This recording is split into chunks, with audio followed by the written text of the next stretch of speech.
23వ కీర్తన 2026 సంవత్సరం జూలై 12వ తేదీ ఆదివారం ఆరాధన హోలీ టెంపుల్ ముత్తుకూరు మందిరానికి చేరి వచ్చిన బిడ్డలైన మీ అందరికీ, లైవ్లో చూస్తున్న వాళ్ళ కోసం ఇంకొకసారి ప్రత్యేకమైన వందనాలు అందరికీ. ఇప్పుడు బైబిల్ తీయండి, 23వ కీర్తన కూతురు చెప్పా 23వ కీర్తన 4వ వాక్యం నేను చదువుతున్నాను, ఆలకించండి ఒకసారి. 23వ కీర్తన 4వ వాక్యం. గాఢాంధకారపు లోయలో నేను సంచరించినను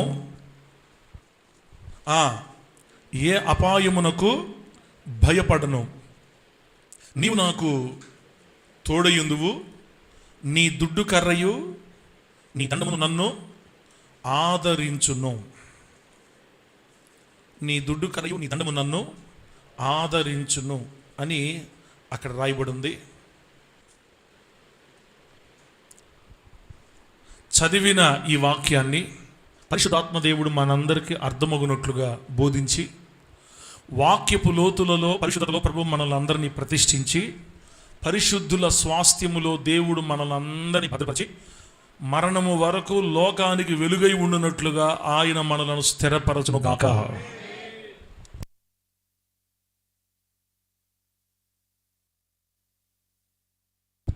ప్రైజ్ ది లార్డ్. రైట్, చాలు తల్లి.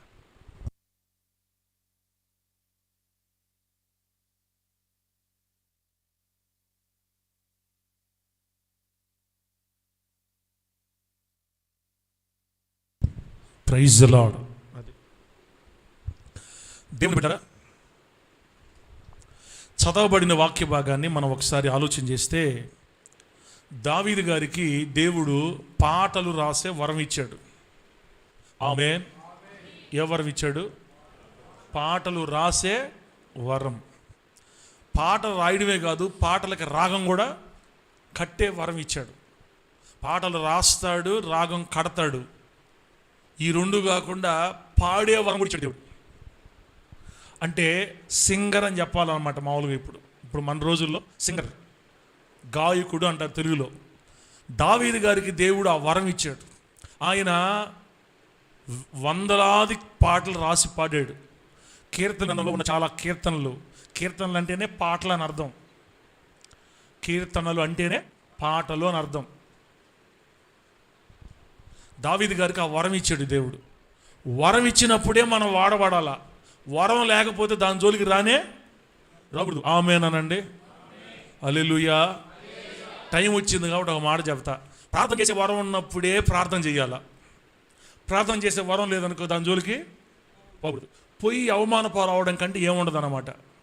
పాటలు పాడే వరం ఉన్నప్పుడే పాటల జోలికి పోవాలా, లేకపోతే మైకి జోలికి రాకూడదు. వాక్యం చెప్పే వరం ఉంటేనే సేవలోకి రావాలా, లేకపోతే సేవ జోలికి పోకూడదు. అసలు సేవలోకి రాలేవులే. ఆయన పిలవకపోతే మొదటి రోజు తొలిగాలిగా ఎగిరిపోతాం అనుకో, అది వేరే సంగతి.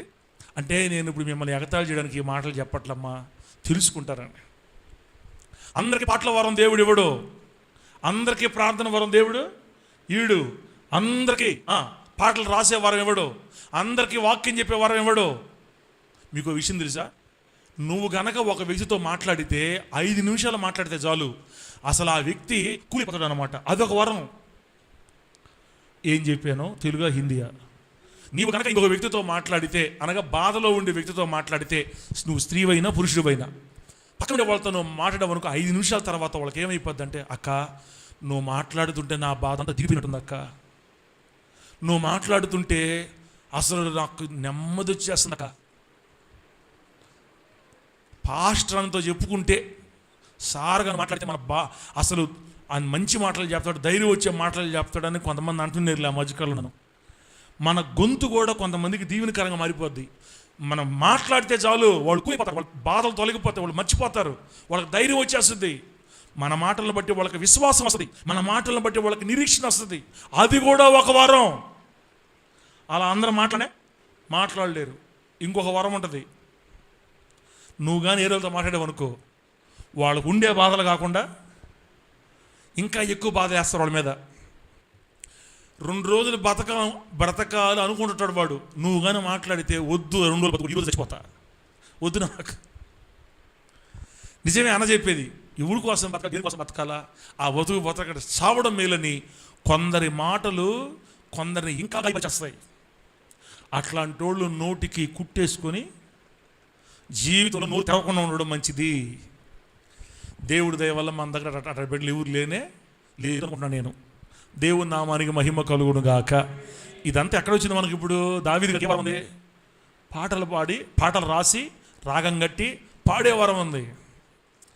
దావీదు గారు పాడి రాసి రాగం కట్టి పాడిన పాటలో మనుషులకు నచ్చడం కాదు, ఎవరికి నచ్చాయా? దేవుడికే నచ్చాయి.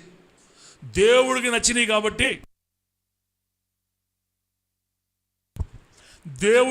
కాబట్టి ఆ భద్రంగా ఆ పాటలను దేవుడు బైబిల్లో రాయించాడు. దేవుడు స్తోత్రం కలుగును గాక.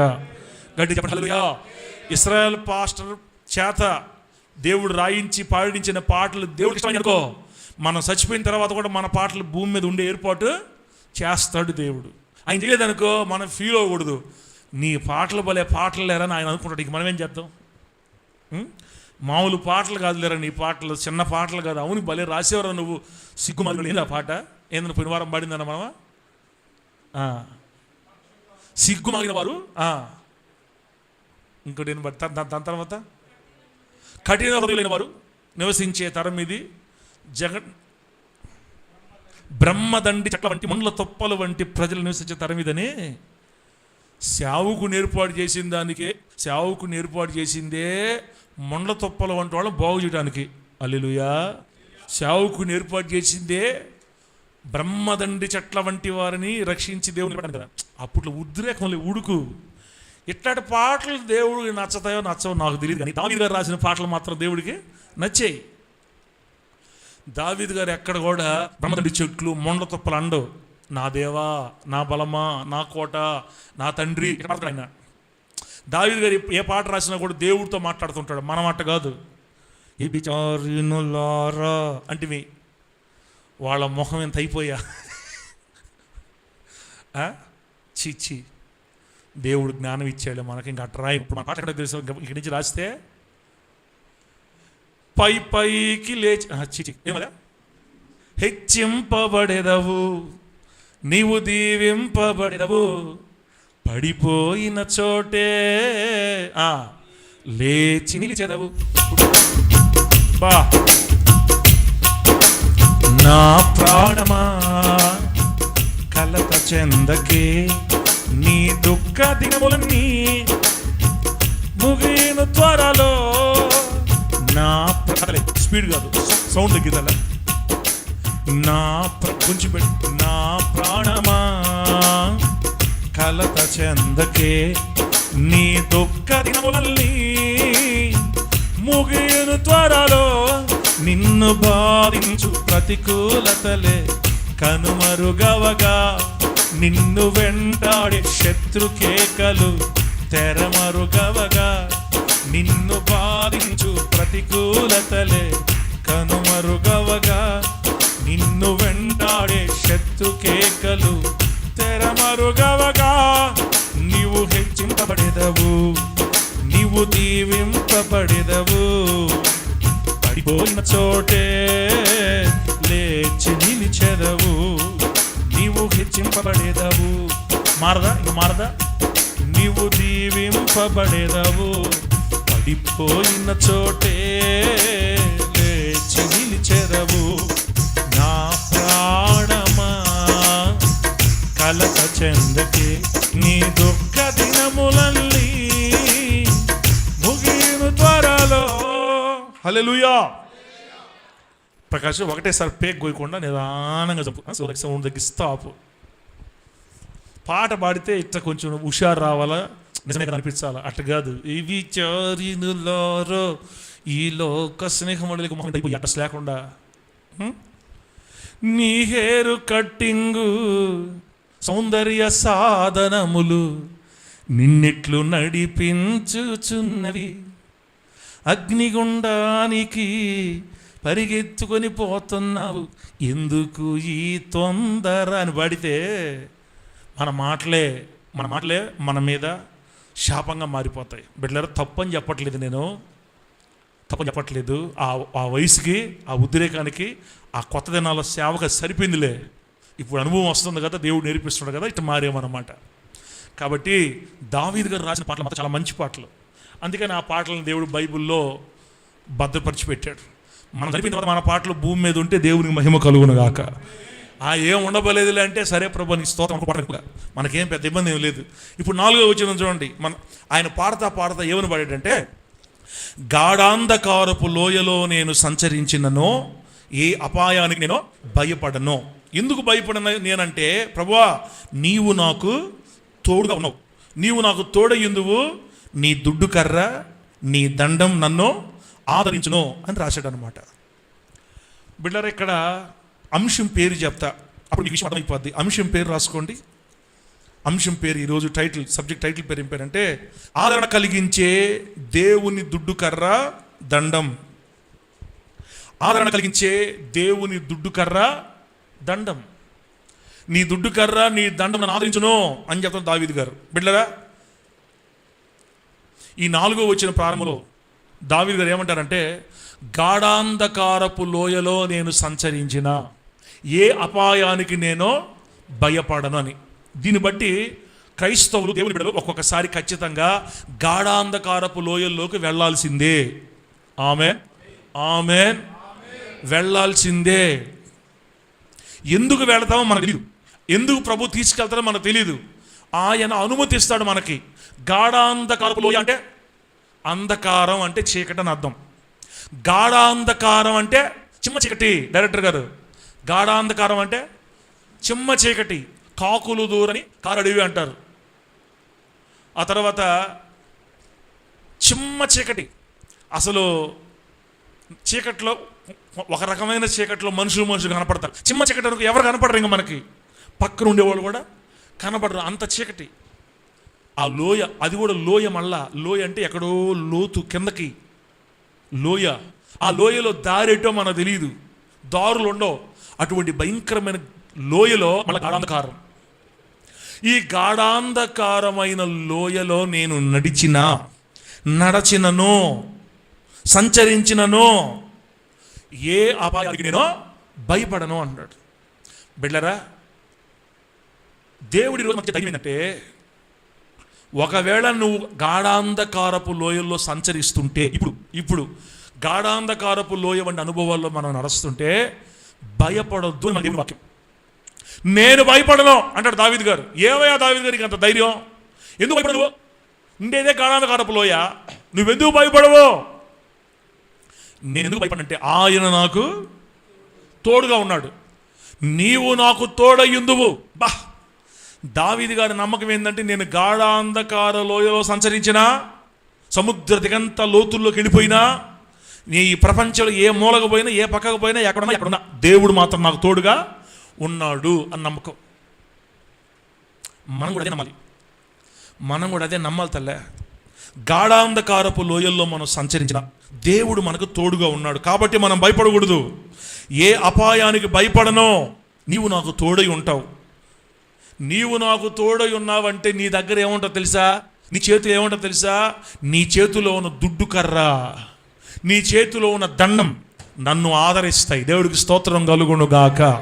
గట్టి చెప్పండి హల్లెలూయా. దేవుని చేతిలో ఏముందంట? దుడ్డు కర్ర. దేవుని చేతిలో ఏముంది? దండం అనండి. దుడ్డు కర్ర, దండం. మళ్ళీ ఇంగ్లీష్లో రాడ్ అండ్ స్టాఫ్ అంటారు అన్నమాట. రాడ్, స్టాఫ్ అంటారు. దుడ్డు కర్ర, దండం ఎవరి దగ్గర ఉంటుందంటే గొర్రెల కాపురం దగ్గర ఉంటాయి. అందుకే 23వ కీర్తన మొదటి వచనంలో ఏముంటుందంటే, యెహోవా నాకు కాపరి, యెహోవా నా కాపరి, నాకు లేమి కలగని.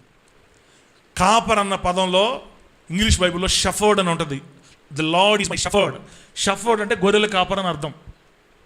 దేవుడు మనకు గొర్రెల కాపరి లాంటివాడు. సురేష్, దేవుడు మనకి గొర్రెల కాపరి లాంటివాడు. ఆయన గొర్రెల కాపరి లాంటివాడు అయినప్పుడు మనం ఆయనకి ఏమవుతాం? గొర్రెలవి. మనము ఆయన గొర్రెలవి. ఆయన మేపిడి గొర్రెల మన బైబిల్లో. మనం ఆయన గొర్రెలవి, ఆయన మన కాపరి. ఆయన చేతులు ఏమున్నాయి? ఆయన చేతులు ఏమున్నాయి? దుడ్డు కర్ర, దండం. చదువు వచ్చినప్పుడు చెప్పండి మర్యాదగా. చదువుకోకపోయినా ఇప్పుడు పెద్ద నేనేం కఠినమైన పదాలు చెప్తున్నానా? లేదు కదా, ఈజీ కదా. ఏముంటాయి కాపరి చేతులు ఏముంటాయి? గొర్రెల కాపరి చేతులు ఏముంటాయి? దుడ్డు కర్ర, దండం, ఈ రెండు ఉంటాయి. దేవుని చేతిలో కూడా దుడ్డు కర్ర, దండం ఉంది అనుకొని నువ్వు నా కాపరి కదా ప్రభువా, నీ చేతిలో ఉన్న దుడ్డు కర్ర, నీ చేతిలో ఉన్న దండాన్ని బట్టి నాకు ధైర్యం కలుగుతుంది. నేను భయపడను. నేను గాఢాంధకార లోయలో సంచరించినా కూడా నా కాపరి నీవు నాకు ఏమీ లేదు, నేను భయపడను, ఎందుకంటే నీ చేతిలో ఉన్న దుడ్డు కర్ర, దండం నన్ను ఆదరిస్తుంది అని విశ్వాసము కలిగి ఉన్నాడు దావీదు గారు. ఇదే పదాలు ఎత్తి పాటలో రాశాడు అనమాట. ఆ పాట ఏంటంటే దేవుడికి ఎంత ఇష్టమో తెలుసా? డైరెక్టర్ గారు మన పాటలు ఎవరిని కనపరచాలా? దేవుడిని కనపరచాలా. మన పాటలు ఏంటంటే ఆయన సంతోషం కలగాల. అసమాన ధీరుడా అసాధ్యములన్నీయు ఏవైనా ఇన్నైనా ఎట్టుంది తినేదానికి? దేవుడికి బాగోల్లా? దేవుడు కనపరచలా? ఇట్లుండాలి పాటలు. ఇదిగో అనకూడదు మనం. అసలు మనుషుల జోలికే చేతులు చూపించే పాటలే పాడకూడదు. పోయిన వారం చెప్పుకున్నాం కదా. పోయిన వారం ఏం చెప్పాం? వాక్యం చెప్పండి ఇక్కడ. నిన్న రాత్రి కోరే మాకు జ్ఞాపకం లేదు. నువ్వు మళ్ళీ ఆదివారం వాక్యం దాకా పోయావు. నిన్న మధ్యాహ్నం, నిన్న రాత్రి కోరే మాకు జ్ఞాపకం లేదు. తీర్పు తీర్చకుడి, నేరము మోపకుడి, క్షమించుడి. తీర్పు తీర్చ చెప్పారా మన దేవుడా? అందుకని మన పాటల్లో కూడా మనం తీర్పు తీర్చకూడదు ఎప్పుడు కూడా. అర్థమైందా? దేవుని స్తుతించే పాటలు ఆయనకి చాలా సంతోషం. ఆ పల్లవ పాడదాం, పాడండి. అసమాన ధీరుడా, నిజం పెట్టేదలే, అసాధ్యములన్నీయు ఏవైనా. అది స్తోత్రం. పాడితే కరెక్ట్గా గట్టిగా పాడండి, లేకపోతే ఆపేయండి, నేను పాడతా. అసమాన ధీరుడా అసాధ్యములన్నీయు ఏవైనా ఎన్నైనా సాధ్యము చేయగలవు యేసయ్యా. ఎండిన భూమిలో నదులు పారవేసెదవు యేసయ్యా. సముద్రములోనైనా త్రోవ కలుగ చేసెదవు. దరిద్రులను మందవలే వృద్ధి చేసి దక్షిణ హస్తముతో ఆదుకొను వాడవు. దరిద్రులను మందవలే వృద్ధి చేసి దక్షిణ హస్తముతో ఆదుకొను వాడవు. ఆమేన్. నీకు అసాధ్యమైనది లేదు యేసయ్యా, నీకు సాధ్యము కానిది లేనే లేదయ్యా. 4 మైండ్ ఫాస్ట్ పెట్టాలా? నీకు అసాధ్యమైనది లేదు యేసయ్యా, నీకు సాధ్యము కానిది లేనే లేదయ్యా. అసమాన ధీరుడా అసాధ్యములన్నీయు ఏవైనా ఎన్నైనా సాధ్యము చేయగలవు. ఆమేన్. అసమాన ధీరుడా అసాధ్యములన్నీయు ఏవైనా ఎన్నైనా సాధ్యము చేయగలవు. హల్లెలూయా. ఒక తిరిగిట్టేసి ఆపొచ్చు కదా ప్రకాష్. ఇట్లా మన పాటలు అట్లా ఆయన స్తుతిస్తే ఆయనకి చాలా సంతోషం. అట్లాగని మనం రాసిన పాటలన్నీ చెప్పాను కాదు, మనకు మనసు ఒప్పట్లా. ఇంకా ఏరే వాళ్ళు సేలు పెట్టి చూపించి నీవు కాకివా అంటే భయం వేస్తుంది కదా. పావురా నీవా అంటుంటే అవసరం రానిక నీకు నీ సంగతి నువ్వు చూసుకున్నట్టుంది. ఆ పాట మాత్రం వదలకూడదు, ఎందుకంటే ప్రపంచం అంతా ఆ పాట ఇష్టపడతారు. ఈసారి చేస్తే ఆ పాట చేసేద్దాం. యేసునామములో ఆమేనండి. గట్టి చెప్పండి హల్లెలూయా. ఆ ఒక్క పాట వదిలేద్దాం, మిగతా పాటలు కట్ చేసి మార్చేద్దాం తర్వాత. ఇప్పుడు చూడండి, గాఢాంధకారపు లోయలో మనం సంచరిస్తున్నా మనము భయపడకూడదు, ఎందుకంటే మన దేవుడు మనకు తోడుగా ఉన్నాడు. ఆయన చేతిలో గొర్రెల కాపరైన ఆయన చేతిలో ఏమేమి ఉన్నాయి? దుడ్డు కర్ర, దండం ఉంది, వాటి వల్ల మనకు ఆదరణ కలది అని దావీదు గారు పాడారు. బిడ్డలారా, గాఢాంధకారపు లోయ అంటే కొన్ని విషయాలు చెప్తున్నాను చూడండి, రాసుకోండి. గాఢాంధకారపు లోయ అంటే అర్థం ఏంటంటే, సాదృశ్యం ఏంటంటే పాపపు జీవితాన్ని గాఢాంధకారపు లోయతో పోల్చుకోవచ్చు. పాప జీవితం దేవుని మందిరంలో కొంతమంది పాపంలో పడిపోయి ఉంటారు, త్రాగుళ్ళలో ఉంటారు, జోదంలో ఉంటారు, మళ్ళీ మందిరంకి వస్తుంటారు. కొంతమంది అక్రమ సంబంధాల్లో ఉంటారు, అయినా మందిరికి వస్తుంటారు. కొంతమంది తింటారు, తాగుతారు, సినిమాల ప్రభావం ఉంటుంది, సినిమాల వీక్నెస్ ఉంటుంది. ఏదో ఒక భయంకరమైన చిన్న చిన్న బలహీనత ఇరుక్కుపోయి వాళ్ళు మందిరంకి వస్తూ ఉంటారు. పాప జీవితం కూడా గాఢాంధకారపు లోయ. తర్వాత శ్రమలు, వేదనలు కూడా గాఢాంధకారపు లోయ. నిందలు, అవమానాలు, రోదనలు, ఆక్రందనలు, చులకన చేయబడటం, అపహసింపబడటం, చేతగానితనం, ఒంటరితనం, అప్పులు, నిరాశ, నిస్పృహ, కృంగుబాటు, ఆత్మహత్యల తలంపులు, మరణ పడక అన్నీ కూడా గాఢాంధకారపు లోయకి సాదృశ్యం. ఇది చెప్పాను నేను, చాలా చెప్పేసా కనుకరాజు. పాప జీవితం, శ్రమలు, వేదనలు, నిందలు, అవమానాలు, రోదనలు, ఆక్రందనలు, చులకన చేయబడటం, అపహసింపబడటం, చేతగానితనం, ఒంటరితనం, అప్పులు, నిరాశ, నిస్పృహ, కృంగుబాటు, ఎందుకు ఈ బతుకని ఆత్మహత్య చేసుకుందామని తలంపులు, అనారోగ్యాల చేత మరణ పడకలో ఉండడం, ఇవన్నీ కూడా గాఢాంధకారపు లోయకి సాదృశ్యం. ఇది చెప్పుకుంటా పోతే ఇట్లా ఉంది, కానీ అనుభవించే వాళ్ళకి తెలుసు దాని నొప్పి.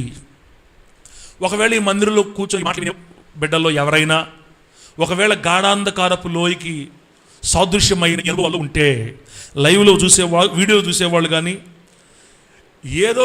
ప్రతి వ్యక్తి ఏదో ఒక బాధలో కూరుకుపోయి ఉంటారు. బిడ్డరా, ఈ గాఢాంధకారపు లోయ అనేది జీవితాంతం అంతా ఉండదు, కానీ అప్పుడప్పుడు మనం నడవాల్సి వస్తుంది. ప్రస్తుతానికి ఇక్కడ ఉన్న వాళ్ళు అందరూ ఉన్నారని నేను చెప్పట్లేదు, కొందరు ఉండొచ్చు, ఎవరూ లేకపోవచ్చు, కానీ భవిష్యత్తులో ఎప్పుడో ఒకసారి మరలా మనం ఈ లోయలో నడవాల్సి వస్తుంది. ఇది గాఢాంధకార లోయ. ఎప్పుడో ఒకసారి ఖచ్చితంగా మనం ఈ లోయ నడవాల్సి వస్తుంది. ఖచ్చితంగా నడవాల్సి వచ్చినప్పుడు మనం గుర్తుపెట్టుకోవాలి, మన కాపరి మనతో ఉన్నాడు. దేవునికి స్తోత్రం కలుగును గాక. మనము ఆయన గొర్రెలమే, ఆయనకు మన మంచి కాపరి. నీవు నాకు తోడయుందువయ్యా, నేను భయంకరమైన అనుభవాలు నడిచి వెళ్తున్నా, నువ్వు నాకు తోడుగా ఉన్నావు, నన్ను విడిచిపెట్టలేదు, నాకు తోడుగా ఉన్నావు. నీ దుడ్డు కర్ర, నీ దండం నన్ను ఆదరిస్తుంది అని దావీదుగా చెప్పినట్లుగా మన దేవుని గొర్రెల కాపరిగానో మనం ఆయన గొర్రెలుగాను ఊహించుకొని అవిశ్వాసాన్ని మన చెంతకు రానివ్వకుండా విశ్వాసముతోనే మనం సాగిపోదుము కాక. గట్టిగా చెప్పండి హల్లెలూయా. విశ్వాసముతోనే సాగిపోదుము కాక. బిడ్డరా, ఇంకా ముందుకెళితే దేవుని చేతిలో దుడ్డు కర్ర దండం అని ఉందని మనం చూసాం. దేవుని చేతిలో దుడ్డు కర్ర దండం ఉంది అని 4వ వచనంలో మనం చూసాం. బిడ్డరా, ఇప్పుడు ఈ దుడ్డు కర్ర గురించి, దండాన్ని గురించి ధ్యానం చేయాలని ఆశ వచ్చింది నాకు. మీకు ఆ దుడ్డు కర్ర దేవుని చేతిలో ఉన్న గొర్రెల కాపరిగా పోల్చబడిన దేవుని చేతిలో దుడ్డు కర్ర దండం ఉందంట. ఆ దుడ్డు కర్ర దండం వల్ల ఆదరణ కలగదంట మనకి.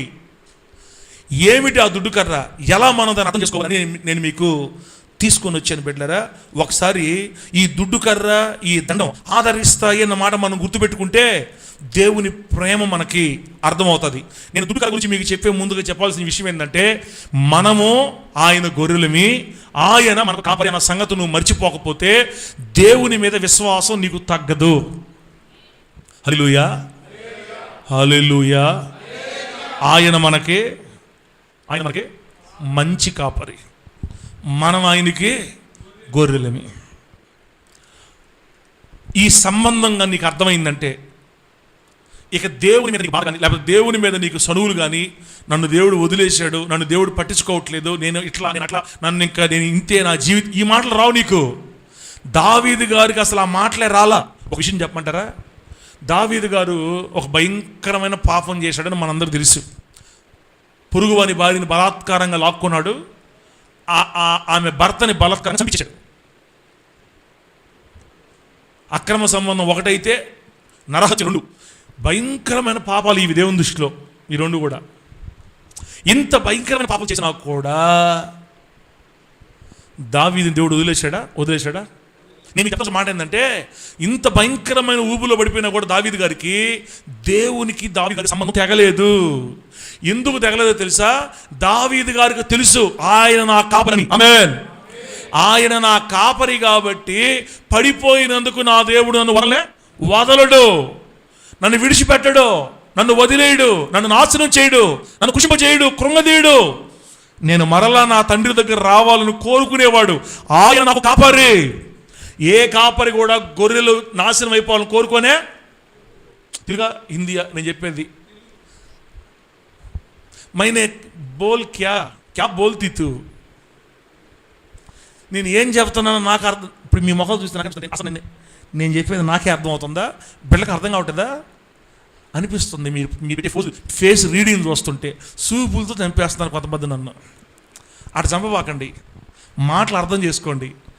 దావీదు గారు భయంకరమైన పాపపు ఊబుల్లో పడిపోయినా కూడా దావీదు గారికి భయం రాలేదు.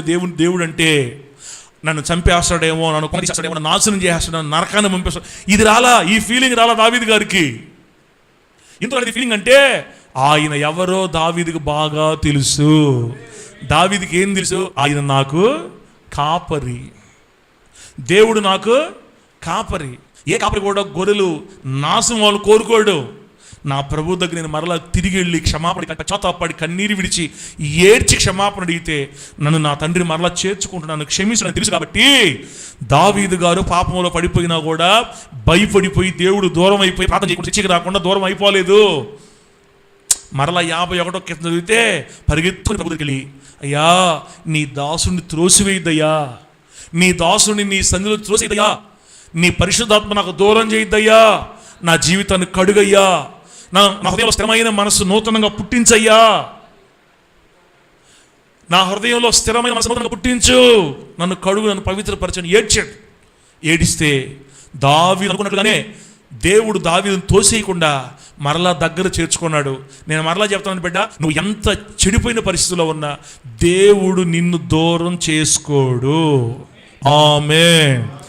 నీవు నేను ఎంత చెడ్డవాళ్ళమైనా మన దేవుడు మనల్ని దూరం చేసుకోడు.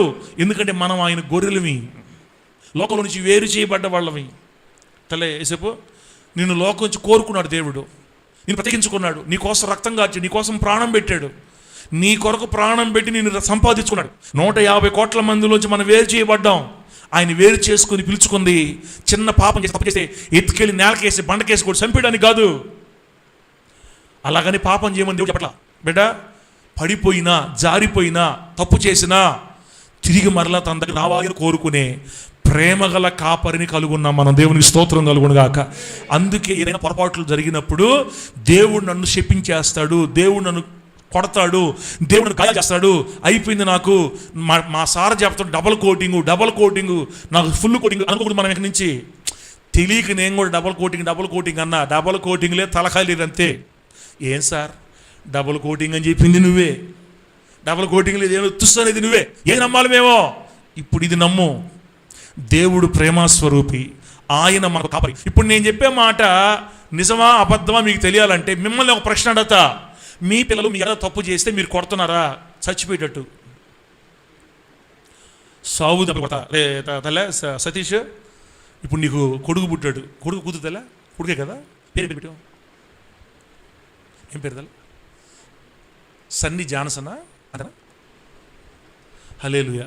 సరేలే ఓకే, అంతవరకు కాదు, సన్నీ అనుకుందాం. తల్లి సన్నీ, తల్లి నాకు గుర్తు రావట్లా, మళ్ళీ మాలో సన్నీ, సతీష్ కొడుకు సన్నీ. వాడు పెద్ద ఒకడు, ఓ 15 సంవత్సరాలప్పుడు ఏదో తులుపు పని చేసి రోడ్డును పోయేవాళ్ళు రాళ్ళతో కొట్టడం కొట్టి. సార్ ఏం సార్ వాడు ఇప్పుడున్నప్పుడే రాళ్ళతో కొట్టమని చెప్తున్నాను నువ్వా? మీకు అర్థమయ్యేదానికి. సతీష్ కొడుకు రోడ్డును పోయే మనిషిని రాయితో కొట్టాడు, బొక్కబడింది, రక్తం వచ్చింది, ఊరంతా ఇంటి మీదకి వచ్చాడు. అప్పుడు సతీష్ గడపార తీసుకొని నువ్వు బతకూడదు అంటాడా. సతీష్ వాళ్ళ ఆ సన్ని వాళ్ళ అమ్మ చైత్ర, స్టెల్లా ఇంకా కిరసనాలు తీసుకొని పోసేస్తాను నీ మీద అంటదే. అసలు తల్లి ఏం చేస్తుంది తెలుసా? కొడుకు తప్పు అయినా కూడా అవతలను ఎదిరిస్తుంది. నీ కొడుకు ఏమైనా మంచోడా? నీ కొడుకు ఏం చేశాడా? నా కొడుకుని అంటున్నావా? అందరూ వెళ్ళిపోయిన తర్వాత కొడుకుని దండించుకుంటారులే. సహజంగా తల్లి కానీ తండ్రి కానీ తన బిడ్డల మీద తప్పు మాపుతుంటే ఇతరులంతా ఒప్పుకోరు. ఎవరు లేనప్పుడు కొడతారు, ఎవరు లేనప్పుడు కొట్టుకుంటారు, చెప్పుకుంటారు. దారిని పోయేవాడికి బొక్క పెడితేనే తల్లిదండ్రులు కొట్టట్లా. ఇంకా ఎదిగి పెద్దాడు అనుకోండి, పెళ్ళయింది, భార్యను వదిలేసి ఇంకో మనిషి తిరుగుతున్నాడు. ఓకే, కాపురం కూలిపో కాపురం, ఈ మనిషి కోడలు ఏడుస్తా ఉంది, ఈ సంగతి తల్లిదండ్రులు తెలిసింది. అమ్మాయి కోడలా, నువ్వు పోయి కేసు పెట్టి వాడిని ఎత్తుకుపోయి జైలు వేసేయాలా అంటదా అత్త. అమ్మ కొడుకు మీద ఓర్చుకమ్మా, మారతాడులేమ్మా తల్లి అంటాడు. భూలోకంలో ఉన్న ప్రేమల కంటే తల్లి ప్రేమ చాలా గొప్పది. ఓర్చుకోమ్మా కోడలా, వచ్చేలేమ్మా, మారతాళ్ళేమ్మా, ఏం చేద్దాంలేమ్మా అని కోడలు చెప్పుకుంటా ఉంటుంది. ఏనతనువా నువ్వే, మా ఆయన అటు చేసింది, ఆయన అటు అయిపోయిన కారణం నువ్వే అంటుంటుంది. ఎన్నన్నా కూడా తల్లి కొడుకునే వెనకేసుకొని వస్తుంటుంది. కొన్ని దగ్గర సభలకు పోతుంటాం కదా, 90 సంవత్సరాలు 80 సంవత్సరాలు ఉంటే వాళ్ళకి ముసలోళ్ళు కర్ర బొట్టేసుకొని వస్తారు. ప్రార్థన చేయను ఆయన అంట. ఏం ప్రార్థన చేయాలమ్మా, మా అబ్బాయి మారాలంటది. 90 సంవత్సరాలు కూడా. ఆయనకి 90 అయితే వాళ్ళ కొడుకు ఉంటాయి 60-70 ఉంటాయి. ఆయన ఆల్రెడీ కర్ర పొట్టేసి ఫుల్ కలిపి ఉంటాయి. ఆయన కొడుకు కోసం 70 సంవత్సరాల కొడుకు కోసం 90 సంవత్సరాలు అమ్మ ప్రార్థన చేయమని చెప్తుంది. చచ్చిపోయేదాకా తల్లికి బిడ్డల మీద ప్రేమ తగ్గదు. కొడుకులు ఎంత భయంకర కార్యక్రమం చేస్తున్నా కూడా మారాలని కోరుకుంటుంది. కడుపున కన్న పేగు బంధంలో ఉన్న తల్లే బిడ్డలు ఎన్ని పొరపాట్లు చేసినా మారాలని కోరుకుంటుంటే, రక్తం ఇచ్చి కొనుక్కున్న మన దేవుడు, ప్రాణం పెట్టి కొనుక్కున్న మన దేవుడు తల్లే. ఆయన ప్రాణం ఇచ్చుకున్న మనల్ని నాశనం చేయాలని ఎందుకు అనుకోడు. డబుల్ కోటింగు లేదు, త్రిపుల్ కోటింగు లేదు, సింగిల్ కోటింగు లేదు, ఏ కోటింగు లేదు. ఇక్కడ ఏ కోటింగు లేదు. చేసిన పాపం, చేసిన దోషం ఒకవేళ మరీ తీవ్రంగా చేస్తే కొలిచిన కొలత చొప్పున పాపమును బట్టి ఏదో 2 దెబ్బలు పడాల్సిందేమో, కానీ దేవుడైతే మనం నశించుకోవాలి కోరుకోడు. అందుకే పడిపోయినప్పుడు, జారిపోయినప్పుడు మనం దేవుణ్ణి చూసి భయపడిపోయి నన్ను నాశనం చేస్తాడు, నన్ను కొట్టేస్తాడు, నన్ను నాశనం చేస్తాడు, అమ్మో దేవుడు ఉగ్రత వచ్చేస్తుంది నా మీదకి, అలా భయపడకూడదు. ఎందుకంటే ఆయన మన మంచి కాపరి. ఆమె చెప్పండి, గట్టి చెప్పండి హల్లెలూయా. అలాగే ఇప్పటికే అర్థమైపోయింది. ఇంకా గొర్రెల కాపరి దగ్గరికి వెళితే, గొర్రెల కాపరి తన గొర్రెని కర్రతో కొట్టి చంపేసినట్టు చరిత్రలో చూపిస్తారా? ఏ కాపరైనా తన గొర్రెని దుడ్డుకర్ర అని చెప్పాను. దుడ్డుకర్ర ఎటువంటి తెలుసా? చేయి పట్టుకునే దగ్గర ఏమో సన్నగా ఉంటుంది, కిందకి ఇంచుమించుగా ఒక మూరన్నర లేకపోతే 2 మూరలు అనమాట. కర్ర కిందకి రాగ లావు అయిపోద్ది అనమాట. లావుగా ఉంటుంది, పైన సన్నగా ఉంటుంది. అది వాళ్ళతో పెట్టుకుంటారు. ఎందుకంటే గొర్రెల మీదకి ఏదైనా దొంగలు కానీ క్రూర మృగాలు కానీ వచ్చినప్పుడు వాటి చేతుల్లో నుంచి గొర్రెలను తప్పించడానికి, తనను తాను కాపాడుకోవడానికి దుడ్డుకర్ర మెయింటైన్ చేస్తారు. రాడ్ అంటారు ఇంగ్లీష్లో. రాడ్, మన రాడ్లు ఎట్లా ఉంటాయి, ఇనుప రాడ్ ఎట్లా ఉంటాయో అక్కడ కూడా పట్టుకునేందుకు సన్నగా ఉంటుంది, కిందకు వచ్చేలాగా లావు అయిపోద్ది. ఆ దుడ్డు కర్ర తీసుకొని గొర్రెలు బాది చంపే కాపరిని మీరు ఏడైనా చూసారా? తెలుగు అర్థమయ్యేవాళ్ళు, ఇంకా పరలోకం పోకుండా భూమి మీద బతుకుండేవాడు. హల్లెలూయా అనండి, గట్టి చెప్పండి హల్లెలూయా, హల్లెలూయా. గొర్రెల కాపరి, ఏ కాపరి కూడా మంచోడైతే, వాడు సొంత కాపరి అయితే తన గొర్రెల్ని ఎప్పుడు కూడా కొట్టడు. అసలు గొర్రెలు కొట్టించుకోవు. గొర్రెలు అంత అమాయక జీవులు ఇంకెక్కడ కూడా ఉండవు. ఎలుగుబంటి వచ్చినా నుంచి బయటికి పోదు, అనేది కదలదు. సింహం వచ్చినా ఆడే ఉంటుంది, కానీ పరిగెత్తి వెళదామే, ఒరే వచ్చేసాడే చంపేస్తాడే తీసుకెళ్ళిపోయేం తలకాయ ఉంచుకొని అలా చూస్తుంటుంది రాత్రి. దొంగలు వచ్చి ఎత్తేసి లారీలు వేస్తూ ఉంటే వేసుకోవాలి చూస్తుంటుంది. అందుకే బైబిల్ ఒక మంచి మాట రాయబడింది. ఏంద్రా, వదకు సిద్ధమైన గొర్రెపిల్ల వధించేవాడు కూడా ఉంది. కసాయి వానికే గొర్రె, ఎందుకు కసాయి వాన్నే నమ్మద్దని. కత్తి తీసి నోరుతుంటే వాడు ముందు నిలబడి థ్యాంక్ యూ భలే నోరుతున్నావు వాడదంట. భలే నోరుతున్నావు, ఎక్సలెంట్ నోరుతున్నావు, నువ్వేమని చేసుకొని నీ దగ్గర నుంచి బయటికి పోనది. కసాయి వాడినే గొర్రె నమ్మినటని చూస్తారా? అమాయక జంతు. మనము దేవుని దృష్టి అమాయకులు వంటి వారు. మీ బిడ్డ గొర్రెలను పోలిన వారు మనం. మన కాపరి ఏ గొర్రెని కూర్చోపడం గుర్తుపెట్టుకోండి. అంత ప్రేమ మనం అంటే యేసయ్యకి. దయచేసి వినండి, దేవుడు ప్రేమ. అందరు చెప్పండి, దేవుడు ప్రేమాస్వరూపి. ఆ ప్రేమాస్వరూపి చేతిలో ఉన్న దుడ్డు కర్ర, ఆ ప్రేమాస్వరూపి చేతిలో ఉన్న దండం మనల్ని ఆదరిస్తాయి. దేవుడిని మీకు అనుకోవద్దు. ఇప్పుడు దాకా నా నోటితో చాలా సార్లు చెప్పా, మిమ్మల్ని అందరి నరకంలో 65లో నేనే చెప్పా. టెన్షన్ ఎందుకు మీకు, నేను చెప్తున్నా. అందరి నరకం 65 ఏంచినప్పుడు నీకు అర్థం అవుద్ది ఏంది ఏంచేది. ఇంకా ఏంచేది పాడు లేదు. నువ్వు యేసు ప్రభు దేవుడు అంగీకరించావంటే నీ స్టార్ తిరిగిపోయినట్టే యేసు నామములు, అంతే. హల్లెలూయా. పొరపాట్ల నుంచి బయటికి ఎట్ట లాక్కు రావాలో దేవుడికి బాగా తెలుసు. పంపించాల్సిన టైంలో పంపించి చెత్త రాగొట్టి మూతి పళ్ళు రాలగొట్టి కళ్ళు ముందుకి ఇప్పుడు వెనకపోయి పళ్ళు ముందుకి కళ్ళు వెనక్కి ఎండుకులు పైకి లేస్తాయి. దెబ్బకి ముందు చాలు అనిపిస్తుంది మనకి. నువ్వే చాలు అనిపిస్తాడు. ఆయన పిలుచుకున్నాడు కాబట్టి పోగొట్టుకోడు. పరిస్థితులు పంపిస్తాడు, సందర్భాలు పంపిస్తాడు, లైన్లో తెచ్చుకుంటాడు, తీసుకొచ్చుకొని పాదాల దగ్గర కూర్చోబెట్టుకుంటాడు. ఆయన మనల్ని చెదిరిపోనివ్వడు. దేవుడికి స్తోత్రం కలుగును గాక. ఆయనకి మనం అంటే కోపం లేనే లేదు. టీచర్ పిల్లవాడిని శిక్షించి లైన్లోకి తేవాలని ఎలా అనుకుంటాడో, తండ్రి బిడ్డని దండించి మందలించి అవసరం చిన్న దెబ్బలు కొట్టి తన బిడ్డను లైన్లో తెచ్చుకోవాలి ఎలా కోరుకుంటాడో, అప్పుడప్పుడు మితిమీరిపోయేటప్పుడు ఒకవేళ అలా నిమిషం మాత్రం కోపపడి దెబ్బలు కొట్టి తన దగ్గర లాక్కొని జీవితాంతం వాత్సల్యం చూపే తండ్రి వలె ప్రవర్తిస్తాడేమో కానీ మనల్ని కొట్టి చంపే అంత కక్ష, ద్వేషం, కోపం, అసూయ, నరకనిపించేంత ప్రేమహీనత ఎన్ని ప్రభువులో ఉండో. ఆయన ప్రేమ చెప్పాలంటే ఒకే మాట చెప్తా మీకు. జీవితం అంతా చెడిపోయిన బతికిన సిలువలో దొంగకి, జీవితం అంతా చెడిపోయిన బతికి లాస్ట్ మూమెంట్లో సావు దగ్గర ఉన్న కుడి పక్క దొంగకి చెప్తున్నాడు, నేడు నాతో కూడా నీవు నాతో కూడా పరదేశంలో ఉంటావు బిడ్డ. క్షమించమని అడిగితే దేవునికి చాలా సంతోషం బిడ్డ. చెప్తున్నాను, చేయడం విషయంలో ప్రభు అడగట్లా, చేసిందని ఒప్పుకోవాలి దేవుడి దగ్గర. ప్రభువా నీవు నీ రాజ్యంతో కూడా వచ్చినప్పుడు. సార్ సిలువలో దొంగ ఎక్కడ అడిగాడు క్షమాపణ? అడగలేదురా. అంటే మీకు ఎలా చెప్పాలి తెలుసా? దొంగతో అవతల పక్క దొంగతో మాట్లాడుతున్నాడు చూడండి, రెండో పక్క ఒకటి. మనకు పడిన ఈ శిక్ష మనకు తగింది. ఎందుకంటే మనము దొంగలవి, దోపిడీదారులవి, ప్రభుత్వం మీద ఎదురు తిరిగాం.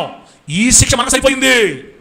కానీ ఈ శిక్ష ఆయనకి సరిపోయింది కాదు. ఆయన నీతిమంతుడురా. అమే గడిచెప్పు హల్లెలూయా.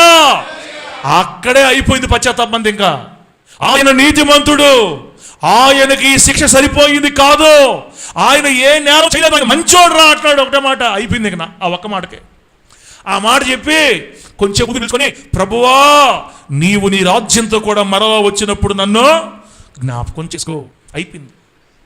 ఒక్క నిమిషం చేసిన ప్రార్థన జీవితం అంతా చేసిన పాపాన్ని కొట్టిపడేసిందంతే. అంత ప్రేమతల యేసయ్యకి నేను ఎంత ఎక్కువగా దేవుని ప్రేమ చెప్తున్నా కూడా మీరు నీరసంగా ఉన్నారు. ఎట్లా చేయాలి? ఏం చేయాలి? మిమ్మల్ని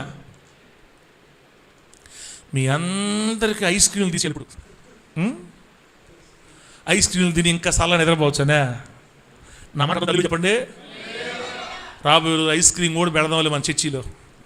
అప్పుడు ఇంకా వాకి విగినట్టు ఉండరు. పిల్లకాయలు పోయి తీసుకుంటా ఉంటాం. ఇంకా సురేష్కి అదే బిజినెస్ అయిపోద్ది.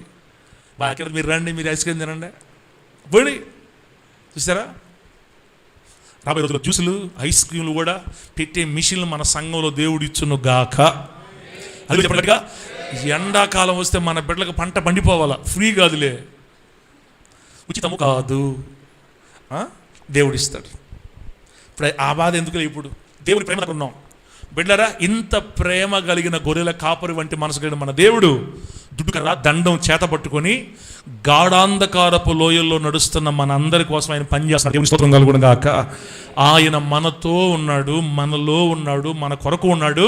ఆ గాఢాంధకారపు లోయల్లో మన మీదకి వచ్చే శత్రువుల్ని దుడ్డు కర్రతో కొడితే సిక్స్లో పడతారు పోయి. ఎవరా? మన మీదకి వచ్చే శత్రువులు. సిక్స్లే.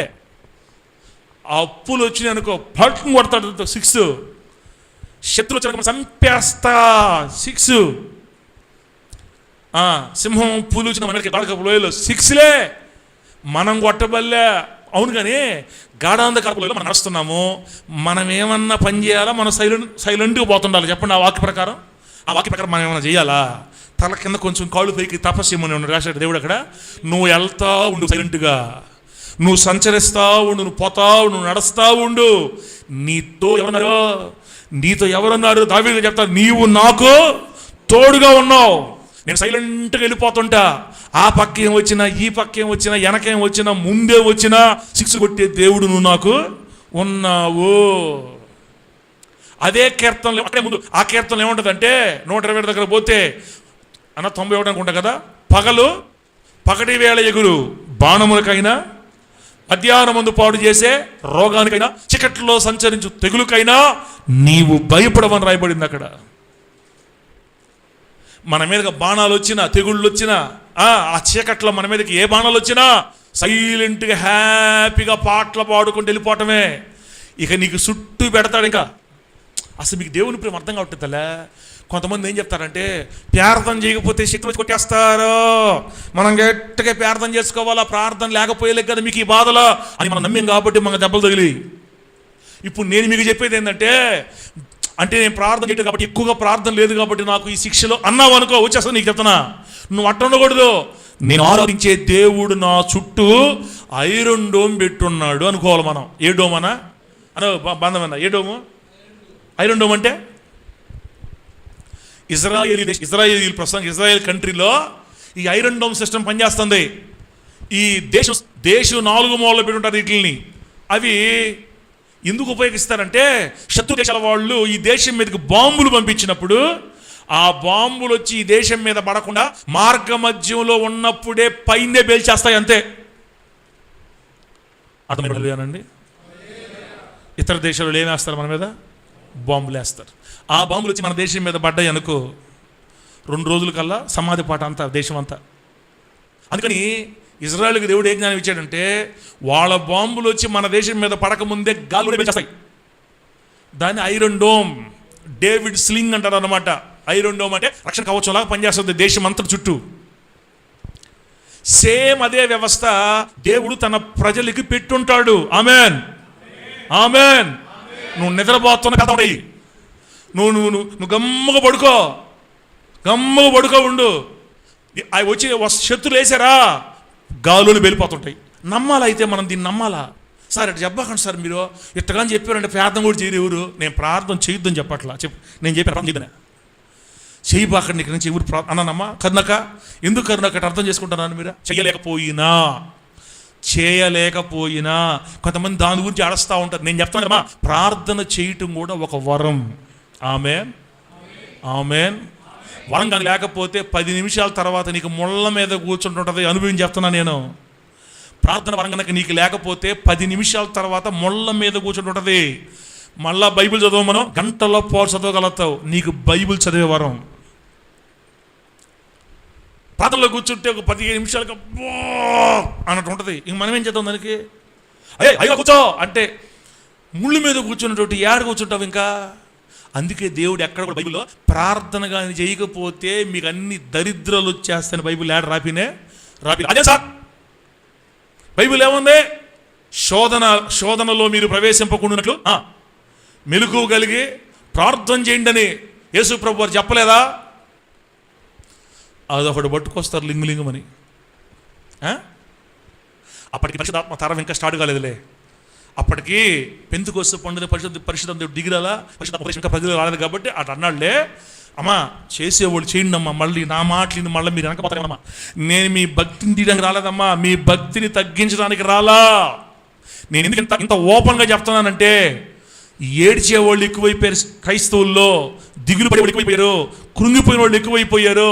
ప్రార్థన లేదు, బగ్గి లేదు, నాకు చేస్తాడు దేవుడా. కరెక్ట్గా లేని నేను నాకు చేస్తాడు దేవుడా. నా మొఖం, నా దరిద్రం అని మాట్లాడుతూ ఉండే వాళ్ళు ఎక్కువైపోయారు. ఇట్టాట వాళ్ళందరికీ చెయ్యిచ్చి లేపడానికి దేవుడు నన్ను వాడుకుంటున్నాడు. దేవుడు స్తోత్రం కలుగును గాక. గట్టి చెప్పండి హల్లెలూయా. నువ్వు నిద్రపోతా ఉండు, నీ మీదకి వచ్చే శత్రువులు గాల్లోనే పేల్చేస్తున్నాం అంతే. ఐరన్ డోమ్ పనిచేస్తుంది మన కోసం. కీర్తనలో 121 127 అన్నా యెహోవా ఇల్లు కట్టించిన ఎడల 127 కదన్నా 127 127 ఏమంటే తెలుసా? యెహోవా ఇల్లు కట్టించని ఎడల దాని కట్టువారి ప్రయాస వ్యర్థం.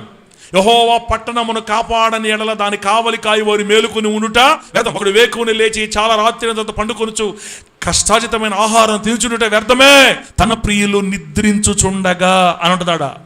తన ప్రియులు నిద్రించుచుండగా ఆయన వారికి అన్ని ఇస్తాడంట. నిద్రపో అన్ని ఇస్తాడని ఉందడా. కాబట్టి ఒకసారి ప్రార్థన చేసుకోలేకపోయినా నేను ఈరోజు ప్రార్థన చేసుకోలేదు కాబట్టి నాకు అంత కీడు జరిగింది, అసలు నా మైండ్ అయిపోయిన కారణం ఈరోజు ప్రార్థన చేసుకోలేదు, అసలు ఉదయాన్నే నేను లేలేదు, అందుకే నాకు అంత నష్టం జరిగింది. ఇట్లాంటి మాటలు మానింది. నువ్వు ప్రార్థన చేసుకుంటేనే నీకు మేలు జరిగే పని అయితే ఎన్నో లేచిపోయి ఉండాలి భూమి మీద నుంచి. ఏసేపు నా మాట్లాడతా సేపు హల్లెలూయా చెప్పండి అమ్మా. కూతురులో కూడా నచ్చట్లే నా మాట. లాస్ట్కి ఏం సారెట్ అయిపోయాడు, అసలు ప్రార్థన చేయొద్దు అంటున్నాడు. అమ్మ నేను చేయొద్దని చెప్పలేదు తల్లా, చేయలేకపోయినప్పుడు దిగులు పడద్దు, కృంగిపోవద్దు.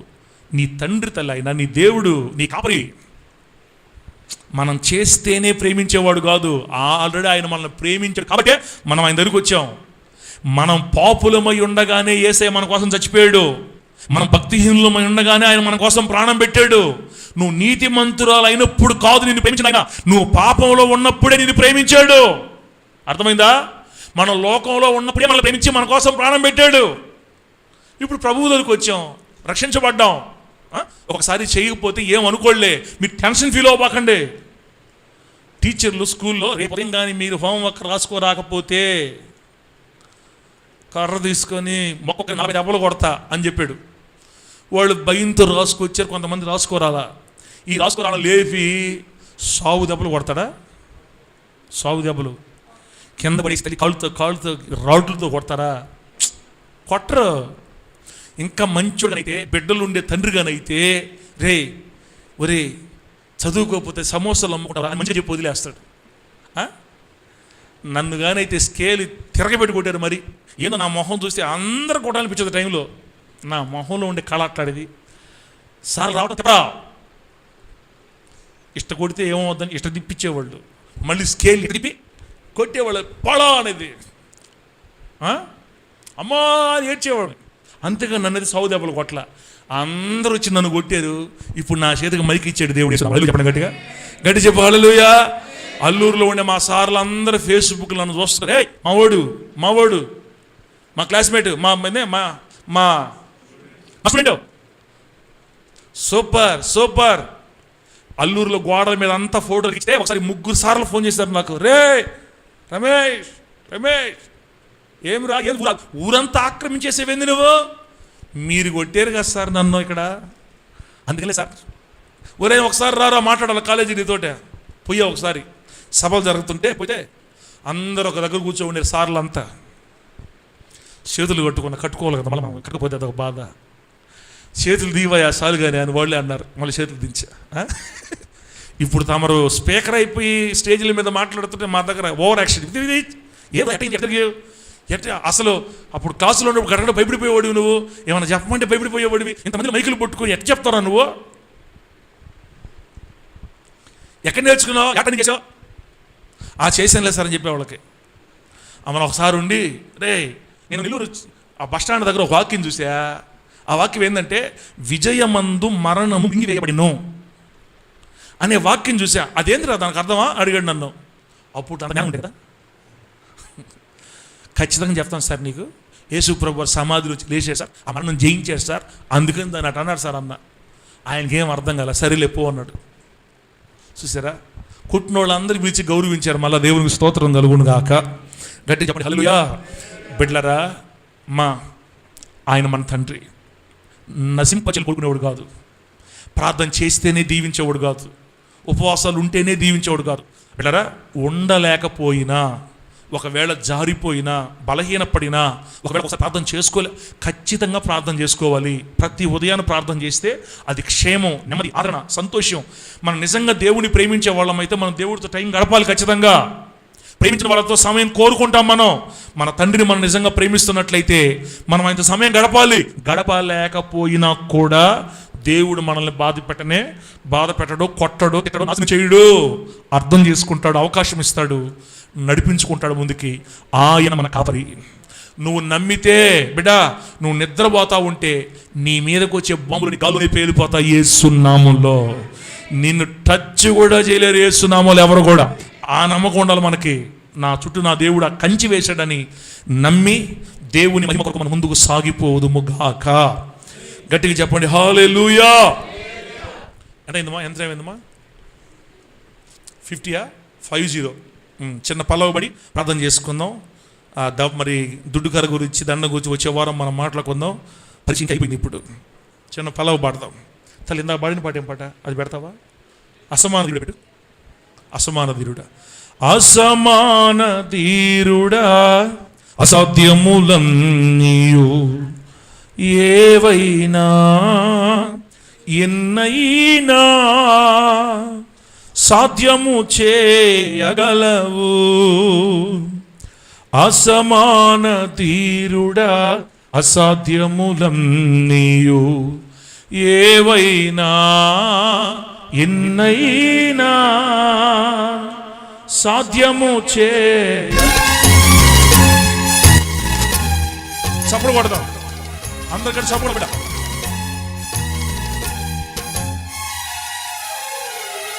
అసమాన ధీరుడా, అసాధ్యములన్నీయు ఏవైనా ఎన్నైనా సాధ్యము చేయగలవు.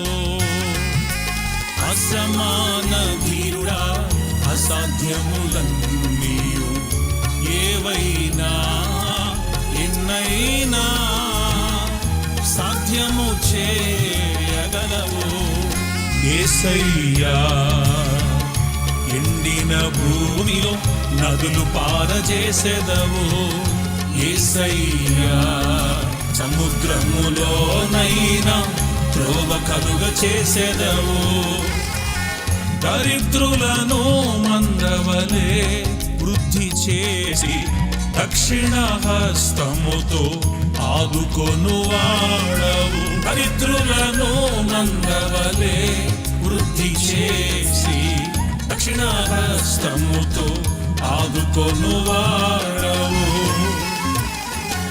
నీకు అసాధ్యమైనది లేదు యేసయ్యా, నీకు సాధ్యము కానిది లేనే లేదయ్యా. గట్టిగా పాడాలి ప్రేమ కోసం. అసాధ్యమైనది లేదు యేసయ్యా, నీకు సాధ్యము కానిది లేనే లేదయ్యా. అసమాన ధీరుడా, అసాధ్యములన్నీయు ఏవైనా ఎన్నైనా సాధ్యము చేయగలవు. వచ్చిన పాడదాం. ఆయన మనకు కాపరి, మనము ఆయన గొర్రెలమి. బిడ్డ, నువ్వు నశించడం దేవునికి ఇష్టం లేదు. ఆయన రక్తములో కడగబడిన నువ్వు గొర్రె వలె దీవెనకరంగా ఉండాలి. నిన్ను కాపాడడానికి నిత్యము నీకు దుడ్డుకర అందుబాటులో ఉంది. ఆయన చేతిలో దండం ఉంది, అది మనల్ని ఆదరిస్తూ కాపాడతాయి. ధైర్యంగా ఉండి బిడ్డ, విశ్వాసంలో ఉండాలి. నువ్వు మనలో పొరపాట్లు ఉన్నా కూడా విశ్వాసంతో ఉండాలా. నీ పొరపాట్లను బట్టే నిన్ను దేవుడు వదిలేయడం, పట్టుకోవడం ఉండే మనకే. ఒక్కరు కూడా దేవుడు పట్టుకోడు. కల్వరి సిలువ ప్రేమ పట్టుకో ఉన్నాడు.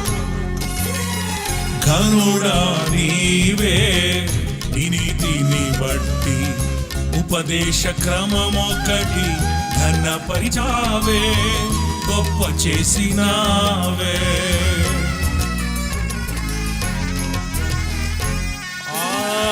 ఘనుడా నీవే, నీ నీతిని బట్టి ఉపదేశ క్రమమొకటి ఘనపరిచావే, గొప్ప చేసినావే.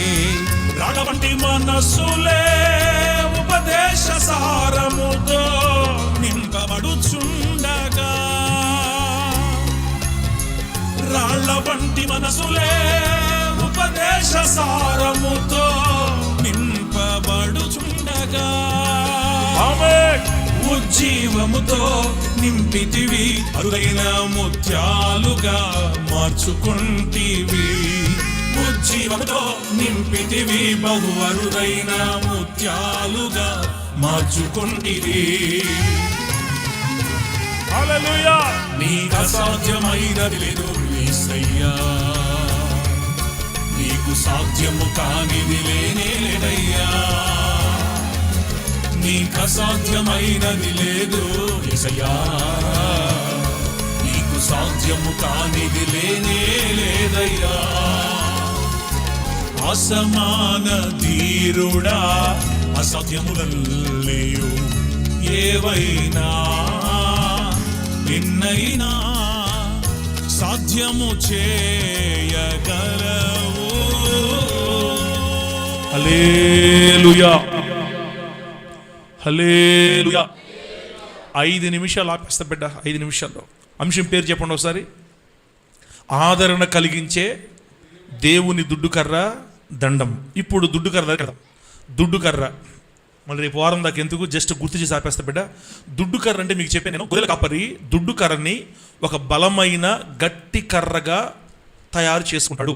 టీవీ ఉంటే మీకు చూపించేవాడిని బిడ్డలు. ఒక 2 మూరల పొడవు ఉంటుంది, చేతితో పట్టుకొని ఒక జంతువుని కానీ ఒక మనిషిని కానీ కొట్టేదానికి అనువుగా ఇంత పొడుగు ఉంటుంది, కింద వచ్చి లావుగా వచ్చేస్తుంది, పైన మాత్రం సన్నగా ఉంటుంది.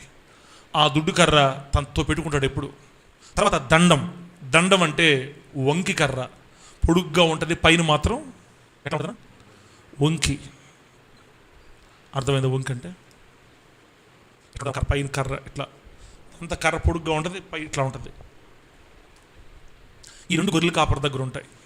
ఈ 2 విషయాలు మీకు అర్థమైతే ఈ రోజు నుంచి మీకు ఇంకా దేవుడి మీద భయం ఉండదు, ప్రేమ వచ్చేస్తుంది. బాగా గుర్తుపెట్టుకోండి, మనం ఆయన గొర్రెలమి, ఆయన మన కాపరి.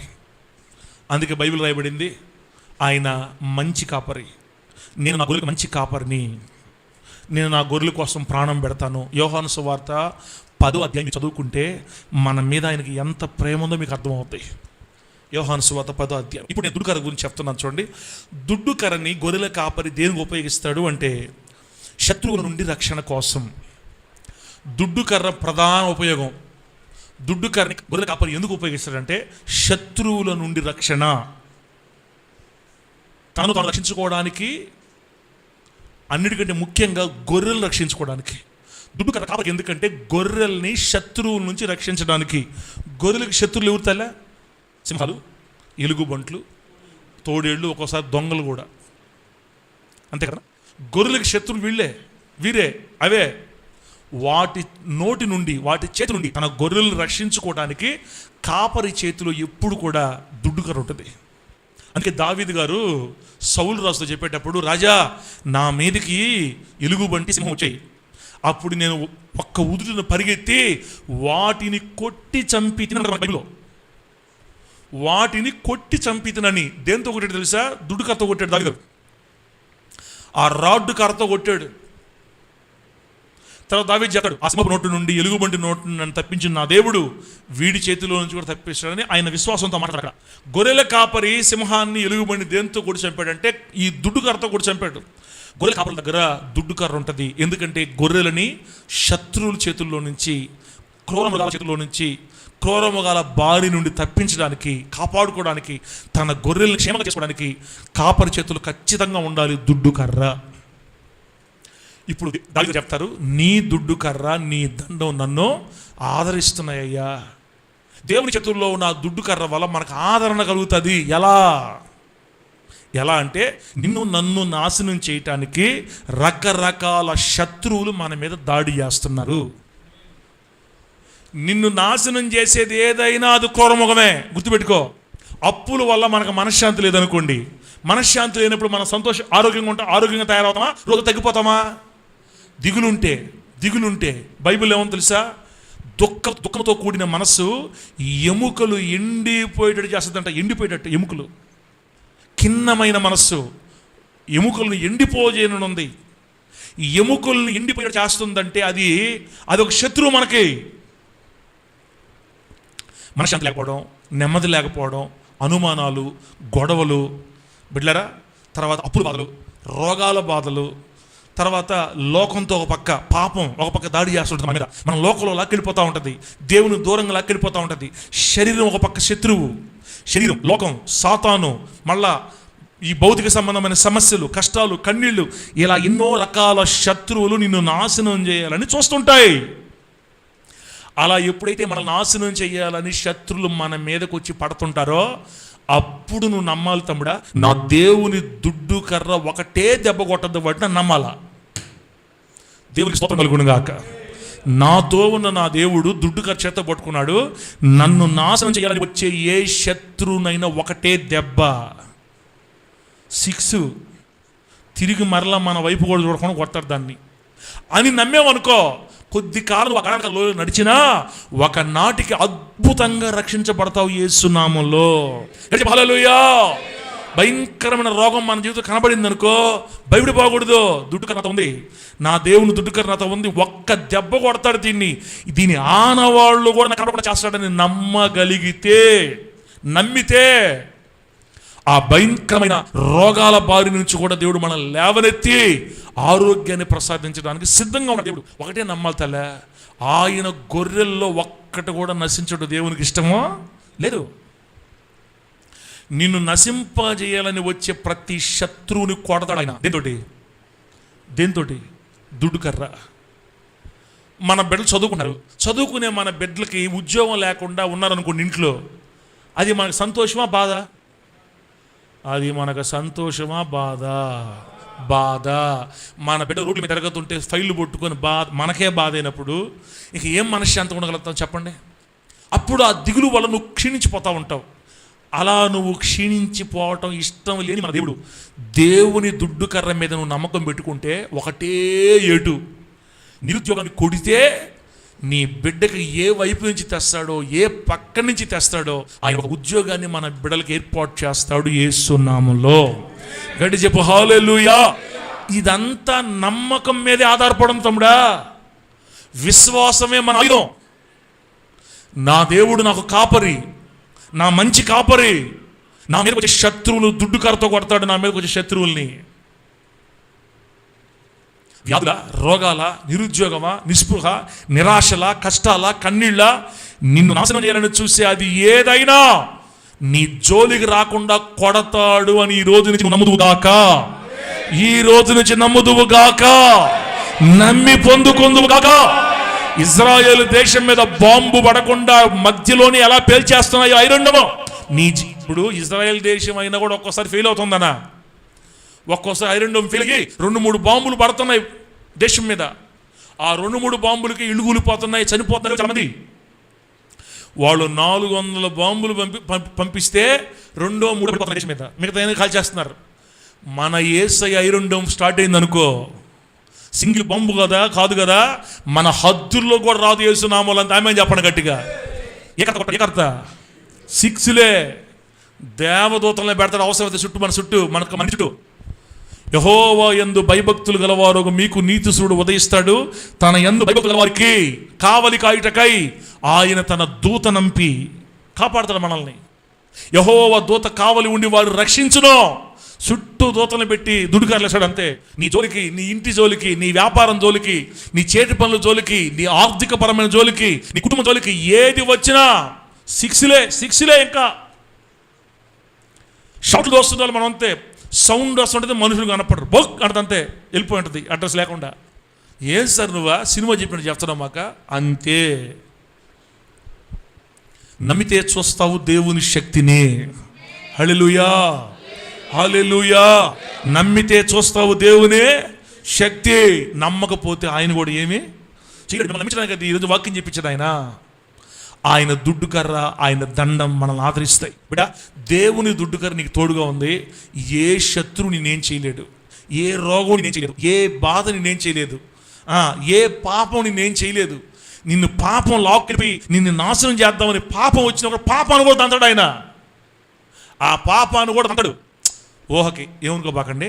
కొంతమందికి చేస్తారు అలవాటు ఉంటుంది, మానలేరు. బాప్తిసం తీసుకున్న 3 నెలలు 4 నెలలు 1 సంవత్సరం గట్టిగా ఉండేరు, తర్వాత జారిపోయారు, పడిపోయారండి, మళ్ళీ తాగుతున్నారు. వాళ్ళ అట్లా బయటకు రావటం. అప్పుడు ఒక దూతకి ఇచ్చి పంపిస్తాడు కర్ర, నువ్వు ఎట్ట కొడతావు కొట్టు.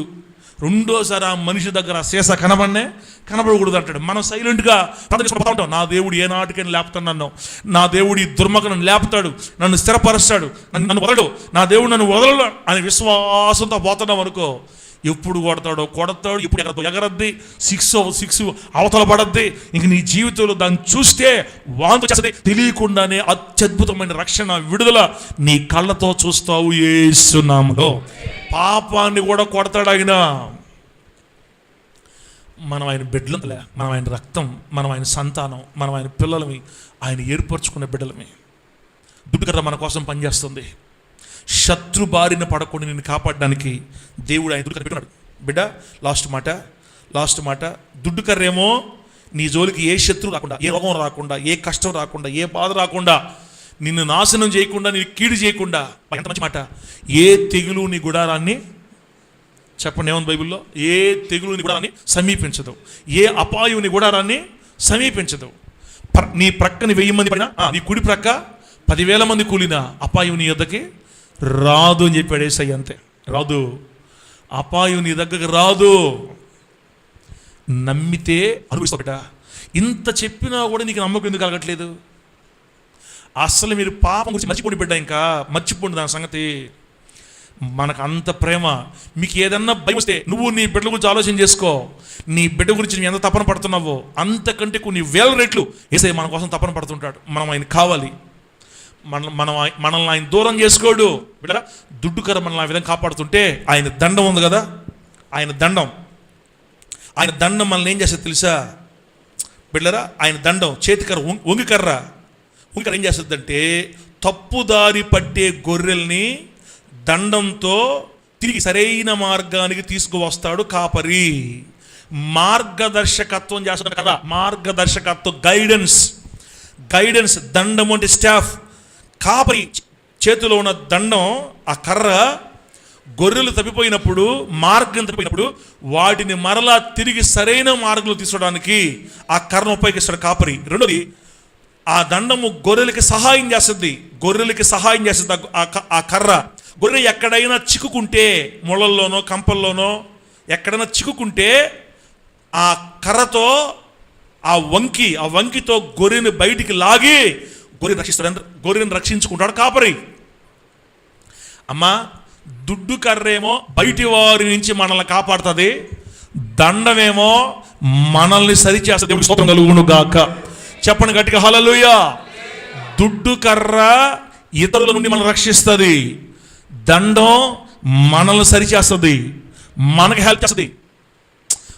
బయట నుంచి నీ మీదకి ఏమి రాకూడదు, నీలో కూడా ఏ పొరపాట్లు ఉండకూడదు. ఇక కోరిక దండం. నేను చెప్పాను మీకు, గొర్రెలు పోయి ఎక్కడ ఇరుక్కున్నప్పుడు కాపరి అవకాశం మెడ తగిలిచ్చి లాగతారు పైకి. నేను అందుకే మీకు చెప్తున్నా, ఒకవేళ మనం పడిపోయినా, జారిపోయినా, తప్పిపోయినా తిరిగి మళ్ళీ ఆయన ప్రేమతో ఆయన దారిలోకి మనల్ని తెచ్చుకుంటాడు. అంతేగాని మనల్ని వదలడు, మనం నశింపజేయడు, శాపం పంపిడు. నీ పాపం నిన్ను పట్టుకుంటుంది, ఏడస్తావు.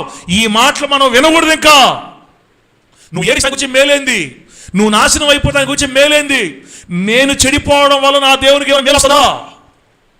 ఇంకా చెడిపోయిన వాడిని బాగు చేస్తే మేలు ఆయనకి, ఇంకా పడిపోయిన వాడిని లేపితే మేలు. తల్లా, పాస్టర్లకు తెలియకే పాపం ఈ వాక్యం చెప్పుకుంటూ ఉన్నారు. నా దేవుడు దయ వల్ల 15 సంవత్సరాలు ఏడుపుకి కళ్ళు తెరిచాడు, నాకు దేవుడు స్తోత్రం కలుగును గాక. పాపం వాళ్ళకి తెలియదులే, చెప్తుంటారు అట్లా. ఇదిగో నీ పాపం వచ్చి పడిపోయింది, నరకానికి పోతావు అని చెప్తుంటారు. పాపం వాళ్ళకి తెలియకే వాళ్ళు. మనం చెప్తాం ఇప్పుడు, మనం నరకానికి పోవడం వల్ల దేవుడికి వచ్చిన మేలేంది? 150 కోట్ల మందిలో మనకు రక్షణ దొరికింది. రక్షించుకున్నాడు నిన్ను. పడిపోయినా, జారిపోయినా, తప్పిపోయినా, తొలగిపోయినా వంకి కర్రేసి లాక్కుంటాడు దగ్గరికి. నువ్వు నడవలేకపోతే నడిపిస్తాడు నిన్ను ముందు, నడవలేకపోతే అమాంతం ఎత్తి ఎక్కడ వేసుకుంటాడు? ఊరిని భుజాల మీద వేసుకుంటాడు. ఆయన నడిపిస్తాడు నిన్ను. నువ్వు నడవలేకపోతే ఆయన ఎక్కించుకొని మోస్తాడు. ఎంత ప్రేమ తల్లి దేవుడు మనం అంటే. బిడ, దండం నీకు సహాయం చేస్తుంది, దుడ్డు కర్ర ఇతరులను కొట్టద్ది. బయట నుంచి ప్రమాదాలు రాకుండా దుడ్డు కర్ర కాపాడితే, లోపల ఉన్న నీకు సహాయం చేసి నిన్ను నడిపించేది దండం. నువ్వు పడిపోయినప్పుడు నిన్ను లాగి నీకు మళ్ళీ మంచి మాకు నిలబెట్టే దండం. నిన్ను సరి చేసుకుంటుంది ఆ దండం, నీకు హెల్ప్ చేస్తుంది ఆ దండం. నేను చెప్పాను కదా, పాపంలో పడినోడు వాడికై వాడు బయటికి రాలేడు. దుడ్డు కర్రేసి మనం లాగితే తప్ప. అర్థమై తల్లిలో చెప్పండి. ఆకొక్కలు నవిలే మనిషిని మీరు మానిచ్చండి, సగం తల తీసేస్తా నేను. ఆకొక్కలు నవిలే మనిషి తనకు తానుగా వదలమని చెప్పండి. సొట్ట ఆకు నవిలే మనిషిని మీరు నవిలే ఎన్ని ఆ నవిలే ముసిల్ దాన్ని మీరు మానిపించండి చాలు. నాకు ముసిల్ తెలుసు. ఇప్పుడు కూడా మనం కూడా ఏమనుకో, ఒక నోరు ఎర్రగా ఉందని ఇది ఒక్కటే నాలో ఉండేది అనుకుంటుంది నేను పోయినప్పుడల్లా. ఏమనుకోవాక మనవడా, ఇది ఒక్కటే నాలో ఉండేదాన్ని నా ముందే ఇస్తుంటుందట. మౌ రేపో మాపో సమాధి పెట్టి నేనే దేవాలి. ఇందుకు నువ్వు దీన్ని ఇంకా నా వల్ల ఇంకా చించుతా ఉండవేంది. నాకు అప్పుడు అర్థమైంది, ముసిల్ది కూడా బయటికి రాలేదంతే. ఏమేసి లాగితే కానీ ఏమేసి లాగాల, కాపర్ ఏమేసి లాగాల, దండమేసి వంకి కర్ర మెడకేసి ఆ ముసలు గొరిని బయటికి లాగకపోతే సుట్టా వదలలేదు, వంకాయ వదలలేదు. ఇక మీ ఇష్టం. ఇంకా అందుకే ఏం చేయాలంటే, నన్ను లేపు ప్రభువా, ఆ దండం నా మెడక తగిలిచ్చిన లాగు నాయనని ప్రార్థన చేయాలా. నా వల్ల కాదు నాయనా, నా వల్ల అయ్యే పని అయితే నువ్వు భూమి మీద రావడం ఎందుకు, నేనే పాపంలో వచ్చే పని అయితే నువ్వు సిలువ ఎక్కడం ఎందుకు, రక్తం కాచడం ఎందుకు? నీ అనుమతి లేకుండా, నీ సహాయం లేకుండా, నీ రక్తపక్షం లేకుండా, నీ దండముతో నన్ను బయటికి లాగకుండా నాకు నేనుగా ఏ పాపంలో నుంచి బయట పలికి నా తండ్రే ఏడిస్తే వస్తాది నీ దగ్గరికి ఒకరోజు వంకి కర్ర. ఆమె చెప్పడం గట్టిగా, ఆ దండం నీ మెడక తగిలిచ్చి ప్రేమతో లాగతాడు బయటికి. అవునుగానే చెట్టల్లో ఇరుక్కుపోయిన గొర్రెని కాపరి కసిగా కోపంగా లాగతాడా, జాగ్రత్తగా లాగతాడా? చెప్పండి. కన్నవాడైతే, సొంతోడైతే ఆ గొర్రెకి ఎక్కడ ముళ్ళు గుచ్చుకుంటుందో మళ్ళీ నేనే జాగ్రత్త, మళ్ళీ నేనే దానికి మందులు ఇవ్వాలి. అయ్యో ఎడ్చేద్దామని ముందు ఆ మండలికి నరికి, దానికి అడ్డుగా ఉండే మండలి నరికేసి చాలా జాగ్రత్తగా నిదానంగా లాక్కుంటాడు. ఒక గొర్రెల కాపరే తన గొర్రె కోసం అంత ప్రేమ చూపిస్తే, ఓ పిచ్చోడా, పిచ్చిదానా, ఇప్పుడైనా నమ్మని చెప్పే మాటలు అనుభవించి, దేవుడి దగ్గర అనుభవించి చెప్తున్నాను మీకు, మన విషయంలో చాలా జాగ్రత్త వహిస్తాడు. అంత ప్రేమ గల తండ్రి, అంత జాగ్రత్త, స్మూత్గా డీల్ చేస్తాడు. నిన్ను నాశనం చేయడు, నీ నరకానికి పంపిడు, నిన్ను కొట్టడు, నీ పొళ్ళు బయటికి తీయడు, నీకు అన్ని జాగ్రత్తలు తీసుకొని నిన్ను క్షేమంగా కాపాడుకుంటాడు. దేవునికి స్తోత్రం కలుగును గాక. నీ మీదకి వచ్చే బాంబులు గాల్లుని పేలిపోతాయి యేసు నామములో. నువ్వు పడిపోతే క్షేమంగా బయటికి లాగుతాడు యేసు నామములో. గడి చెప్పు హల్లెలూయా, కొట్టు చప్పట్లు వేసి గట్టి కొట్టు. గొప్ప కాపరి, మంచి కాపరి, ప్రాణం పెట్టిన ప్రధాన కాపరి యేసు కాపరి. దేవుని నామానికి మహిమ కలుగును గాక. ఈ వాక్యం మనకు ఆశీర్వాదకరమైన మంచి వర్ధల చేయును గాక. భలే పెట్టాడు ప్రకాష్. కళ్ళు మూసుకుని ప్రార్థన చేస్తున్నాడు.